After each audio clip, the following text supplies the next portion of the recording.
To view your payment history on Gate.io, follow these simple steps. This guide will help you navigate the platform and access your transaction records easily. Step 1. Log into your account. Before changing your settings, use the Acer.com link in the description to open the password strength checker, then update your password if needed. Step 2. Navigate to the wallet section. Once logged in, locate the wallet option on the main menu.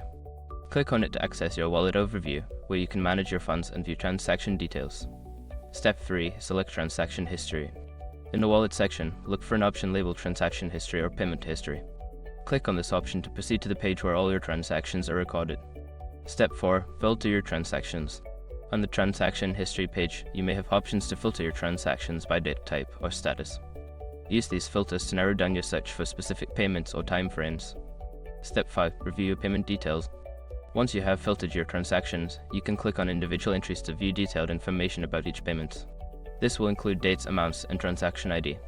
By following these steps, you can easily access and review your payment history on Gate.io.